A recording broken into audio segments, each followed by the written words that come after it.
सर्वव्यापक सर्वपूजनी परमपिता परमात्मा सतगुरु बंदी छोर कबीर साहब जी के चरणों में साहब बंदगी, पूजनीय गुरुदेव महाराज जी के चरणों में साहब बंदगी। तो बंधुओं, आज हम बसंत मूल विजय ग्रंथ से बसंत प्रकरण से बताएंगे कि साहिब ने इस जीव को उनके माध्यम से, उनके वाणी द्वारा बताएंगे कैसे जीव को, जो जीव के अंदर अहंकार भरा हुआ है, अहंकार में वो एकदम खोया हुआ है, अहंकार के नशे में खोया हुआ है, वो जाग नहीं रहा है, यानी विचार नहीं कर रहा है कि ये जीव विचार नहीं कर रहा है कि हमारे साथ में अहंकार रूपी चोर हमारे घर को चुरा रहा है। वो अपने आप को संभाल नहीं रहा है, मतलब अहंकार के नशे में एकदम चूर है। कहीं धन का अहंकार है, कहीं पद का अहंकार है, कहीं बल का अहंकार है। तो इसी को साहिब इसको समझा रहे हैं कि देखो तुम्हारे इस जीव रूपी, मतलब जैसे ये शरीर रूपी घर को कैसे ये अहंकार रूपी चोर खा रहा है। तो बंधुओं, इस वीडियो को, इस सत्संग को आप लोग गहराई से सुनिएगा और उस पर विचार करिएगा। आप वीडियो को बिना स्किप किए पूरा सुनिएगा, तब आप लोग को समझ में आ जाएगा कि ये संसार में इस जीव को अहंकार कैसे खाता है, कैसे इसका विनाश करता है। तो चलिए बंधुओं, हम आगे आप लोग को बताने जा रहे हैं बसंत प्रकरण से। साहिब कहते हैं कि सबही मद माते कोई न जाग, असंग ही चोर घर मूसन लाग। जोगी माते जोग ध्यान, पंडित माते पढ़ी पुराण। बंधुओं, साहिब क्या कर रहे हैं कि सबही मद माते कोई न जाग, असंग ही चोर घर मूसन लाग। बंधु, साहिब कह रहे हैं कि सभी अपने अहंकार के नशे में मस्त है, एकदम मदमस्त है, खोया हुआ है, ये जाग नहीं रहा है, यानी विचार नहीं कर रहा, अपने विवेक रूपी आंख को खोल नहीं रहा है। यह जीव विचार नहीं कर रहा है कि हमारे साथ में अहंकार रूपी चोर हमारे घर को कैसे चुरा रहा है। उसी बात को साहिब ने इस बसंत प्रकरण में इस पद में कह रहे हैं कि सबही मदमाते कोई न जाग, असंग ही चोर घर मूसन लाग। कहे कि सबही अपने अहंकार के नशा में एकदम माता हुआ है, यानी मदमस्त है, वो जाग नहीं रहा, क्योंकि उसके अहंकार रूपी, इसको घर को अहंकार रूपी चोर मूस रहा है, यानी उसको नष्ट कर रहा है, चुरा रहा है। जोगी माते जोग ध्यान, पंडित माते बड़ी पुराण। जोगी मात्र हैं, मतलब जोगी अपने जोग ध्यान में मस्त है। सतगुरु साहिब सत्य बात बता रहे हैं बंधु। तो ये नहीं मान रहा है, जैसे साहब के समय गोरखनाथ एक जोगी थे, वो चाचरी मुद्रा के साधक थे। ध्यान लगन से किसी रिद्धि सिद्धि चमत्कारी मिल गई। वो जब किसी से शास्त्रार्थ करते थे तो त्रिशूल को खड़ा करके उस पर बैठ जाते थे, मतलब अहंकार उनको कि हमें बहुत मतलब ज्ञान है, हमें परमात्मा का ज्ञान है, हमें रिद्धि सिद्धि आ गई है, हम बहुत चमत्कारी हैं। लेकिन उनको कुछ नहीं बंधु, रिद्धि सिद्धि के अलावा उनको परमात्मा ज्ञान नहीं था। तो उस त्रिशूल पर खड़ा करके उस पर बैठ जाते थे, उस त्रिशूल को, और अपने रूप भी बदल लेते थे, रिद्धि सिद्धि से अपना रूप भी बदल लेते थे। इस अहंकार में चूर रहते थे। एक दिन साहब से मुलाकात हो गई, अपने सिद्धि दिखाने लगे। साहब के सामने त्रिशूल खड़ा करके उस पर गोरखनाथ बैठ गए।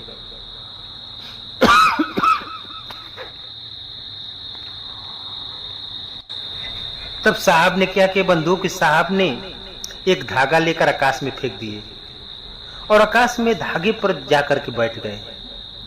और साहब ने बोले, हे गोरखनाथ, आओ यहाँ आकाश में, हमारे बराबर में, आकाश में यानी हमारे बराबरी में आओ, यहाँ पर शस्त्रार्थ होगा।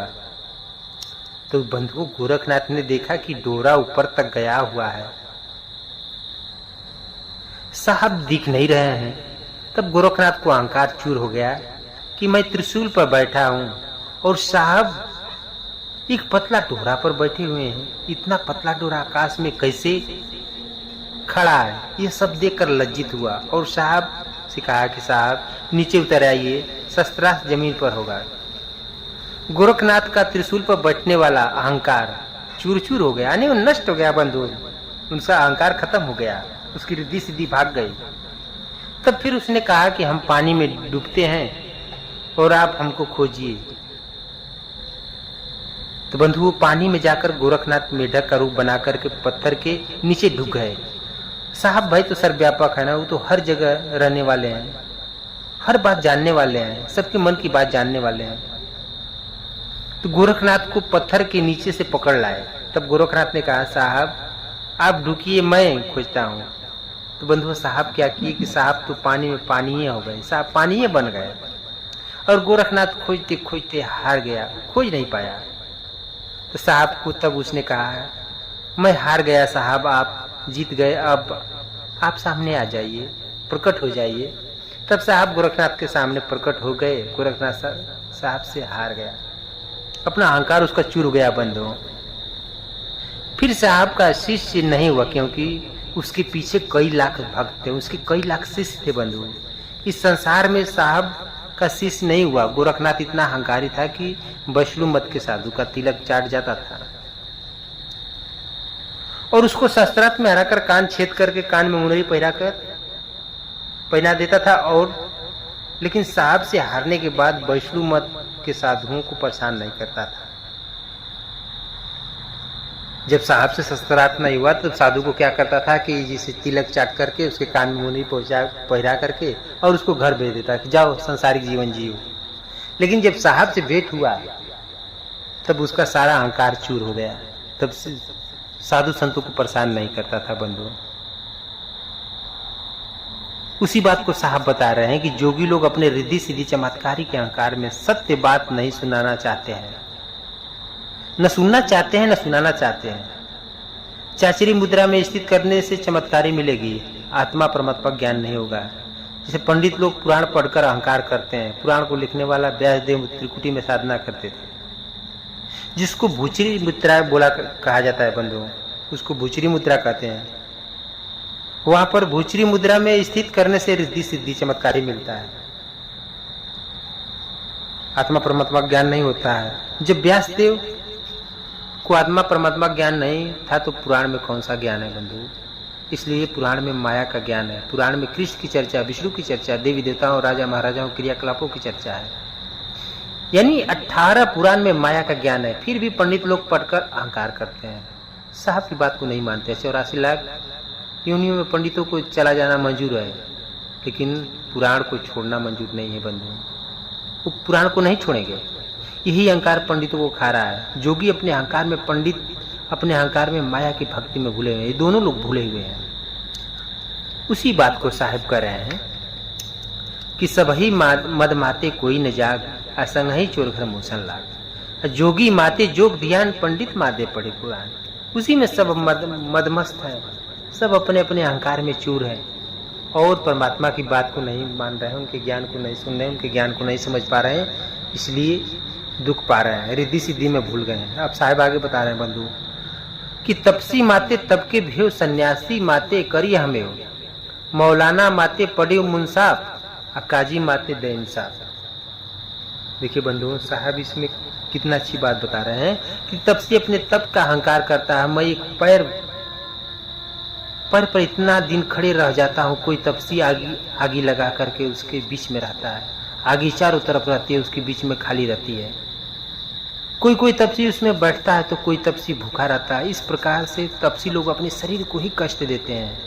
उनको अहंकार है कि मैं इतने दिन खड़ा रह जाता हूँ, इतने दिन भोजन नहीं करता हूँ, इतने दिन आगे के बीच में रहता हूँ। इस अहंकार में तपसी अपने से बड़ा किसी को मानते नहीं, इस अहंकार में तपसी पड़े रहते हैं। सन्यासी, अब क्या बोले हैं बंधु, सन्यासी माते करी हमें, यानी सन्यासी अहम ब्रह्मास्मि कहकर का अहंकार करते हैं। वो कहते हैं कि मैं ही ब्रह्म हूँ, मेरे से बड़ा कोई नहीं है, मैं सर्वत्र व्याप्त हूँ, मैं चाँद हूँ, सूरज हूँ, धरती हूँ, आकाश उतारा हूँ, मैं पूरा ब्रह्मांड हूँ। बंधु थोड़ा यह विचार करिए कि उपनिषद में जिसे तत्वमसी का उपदेश करता है ना, जैसे उपनिषद ग्रंथ में लिखा है कि तत्व वह तुम असी है, यानी वह तुम ही है, यही तुम मसी का ज्ञान है। यानी उपनिषद के ज्ञान से प्राणायाम के माध्यम से ब्रह्मांड यानी खोपड़ी में अपना ध्यान ठहराते हैं। सन्यासी वहां सोहम ओहम तमाम ब्रह्मांड में शब्द सुनते हैं। सन्यासी तो सोचता है कि जो है वही हम हैं। यही ब्राह्मण खोपड़ी में ये भाव उठता है बंधु। वो सन्यासी जान जाता है कि मैं ही ब्रह्म हूँ, ब्रह्म और मेरे में फर्क नहीं है। वो ब्रह्म और अपने में फर्क नहीं समझ पाता है बंधु। इसी बात को सन्यासी संसार में गाता फिरता है। जो कि वह जो ब्रह्मांड में शब्द सुनता है, उस सन्यासी की आत्मा के माध्यम से सब हो रहा है। जो भी शब्द हो रहा है आत्मा के माध्यम से ही हो रहा है सब। जब सन्यासी की शरीर छूटेगी तो शब्द भी खत्म हो जाएगा। फिर सन्यासी की आत्मा कहाँ जाएगा? वो कहीं जाएगी नहीं, कर्म के अनुसार 84 लाख योनि में जाएगी बंधु। क्योंकि जो भी शब्द सन्यासी पकड़ा था वो आत्मा कृत दे, यानी मतलब उसके आत्मा की थी, मतलब उसको ब्रह्मांडी शब्द था। शरीर खत्म हुआ, शब्द भी खत्म हो गया। इसलिए बंधुओं, जिससे यही ज्ञान कृष्ण भी था। जो ये ज्ञान है वो कृष्ण का भी ज्ञान यही था। वो भी कहते थे कि मैं ही ब्रह्म हूं, लेकिन अपने शरीर को रक्षा नहीं कर पाए। ब्रह्म वैसे के वैसे ही है। इसलिए बंधुओं, ब्रह्म अलग है। जो चांद सूरज तारा आप लोग देख रहे हैं ना, वह असली ब्रह्म है। उनसे जो पैदा हुए 84 लाख योनि अलग है। इस प्रकार से सन्यासी माया में फंसा है। आत्मा परमात्मा के विषय में नहीं जानता है, लेकिन सन्यासी अहंकार में किसी की बात को नहीं सुनता है बंधुओं। अपने अहंकार में वो चूर रहता है। आगे बता रहे हैं कि मौलाना माते पढ़ी मुंसाब। जो मौलाना लोग कुरान शरीफ को पढ़कर अहंकार करते हैं, मौलाना लोग का कहना है कि कुरान ही अल्लाह की दी हुई अंतिम ग्रंथ है। इसके बाद कोई ग्रंथ अल्लाह ने देने वाले नहीं है। कुरान अंतिम ग्रंथ है और मोहम्मद लास्ट पैगंबर है। मोहम्मद के बाद कोई पैगंबर नहीं होंगे। कुरान के अलावा कोई ग्रंथ खुदा के रास्ते पर ले जाने वाला नहीं है। उन लोग का ये मतलब सिद्धांत है बंधुओं कि कुरान ही सबसे सुपर ग्रंथ है। ये मौलानों को कहना है। मुसलमान लोग 5 बार नमाज दिन भर में पढ़ते हैं। बंधुओं, थोड़ा यह विचार आप लोग करिए कि जो ब्रह्म है, चांद सूरज धरती आकाश तारा, यही ब्रह्म की शरीर है। इसी को मुसलमान अल्लाह कहते हैं। हमें शरीर पकड़ने से ही 3 दुख लगा है, तन का दुख, मन का दुख, जन्म मरण का दुख। अब ब्रह्म को भी यही दुख लगा है, तन का दुख, मन का दुख, जन्म मरण का दुख। क्योंकि अल्लाह भी शरीर पकड़े हैं, तो अल्लाह की भक्ति से हमारा दुख कैसे मिटेगा? हमको ऐसा देश चाहिए जहाँ परमात्मा शरीर न पकड़े हो, वो निशरीर है, वहाँ जीव जाएगा, तब हमारा जन्म मरण खत्म होगा। और वह देश है अमर लोग, जहाँ के परमात्मा सदगुरु कबीर साहब हैं। साहब के विचार से जीव भक्ति करेगा तभी अमर लोग देश जाएगा, और उनका तन मन जो जन्म मरण का दुख है मिटेगा। बंधन जो जन्म मरण का वो खत्म होगा। इसलिए जो अल्लाह शरीर पकड़ करके दुख पा रहा है, उसकी अल्लाह की भक्ति करके मौलाना अहंकार करते हैं बंधु, तो कैसे उन लोग का उद्धार होगा? फिर साहब कहते हैं काजी माते दे इंसाफ। काजी माते दे साहब आगे बता रहे हैं। अरे तो कट गोली महाराज जी बोले क्या?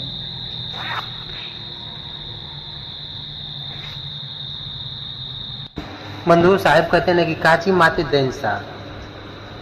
साहब आगे कहते हैं कि मुसलमानों में एक काजी होते हैं जो अपने धर्म ग्रंथ पढ़कर अपने धर्म ग्रंथ के अनुसार न्याय करते हैं। काजी लोग न्याय करने के अहंकार में चूर रहते हैं, अपने से बड़ा किसी को नहीं मानते। इस अहंकार को काजी लोग भी नरक में जा रहे हैं। इस अहंकार से काजी लोग भी नरक में जा रहे हैं। मगर परमात्मा का सत्य उपदेश नहीं मानते हैं, नहीं सुनते हैं, न जान पाते हैं बंधु। फिर आगे साहब कह रहे हैं कि संसारी माते माया की धार, राजा माते करी अहंकार। देखिए बंधु, कितनी अच्छी बात बता रहे हैं कि संसारी अहंकार करते हैं। धन का, जगह का, जमीन का, अपना पद, कोई डीएम, कोई जज, कोई एसपी बनने का अहंकार करते हैं। कोई सांसद है, विधायक है, मंत्री है, प्रधानमंत्री है, राष्ट्रपति, कोई राजा बनने का अहंकार करता है।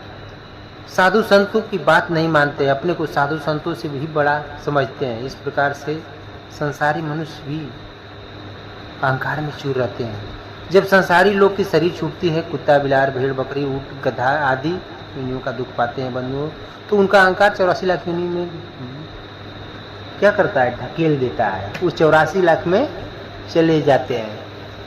फिर वो मनुष्य का तन उनको नहीं मिलता है बंधु, 84 का दुख उठाते हैं। फिर साहब करें आगे कि माते माते सुखदेव उद्धम अक्रूर हनुमत माते ले लंगोर। साहब कह रहे हैं कि सुखदेव भी रिद्धि सिद्धि के अहंकार में माते रहे। सुखदेव अगोचरी मुद्रा के साधक रहे, रिद्धि सिद्धि चमत्कारी में ही फंस गए। उद्धव को जो कृष्ण के भक्त एवं सखा थे, जो उद्धव जो कृष्ण के भक्त एवं सखा भी थे, वो बंधु वो कृष्ण को भगवान मानते थे। जब कृष्ण ही माया में थे तो उनके भक्तों को क्या दशा होगी। उद्धव और अक्रूर जो कृष्ण के सगे संबंधी में थे, यह लोग भी अपने अहंकार में गाते रहे। हनुमान को भी था कि मैं राम का मदद किया हूं, इस बात का भी अहंकार हनुमान को था। हनुमान के पास बल ज्यादा था, इसलिए उनको बल का घमंड ज्यादा था बंधु। ये बल के घमंड में चूर थे, मस्त थे। इसी में उनका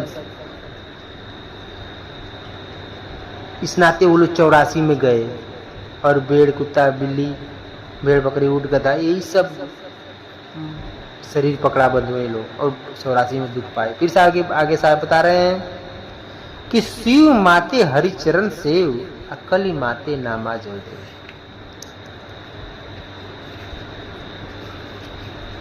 शिव माते हरिचरण सेव कली माते नामा जयदेव। शिवजी तो आप लोग जानते ही बंधु, शिवजी विष्णु की सेवा में मत वाले रहते, हमेशा मत वाले रहे।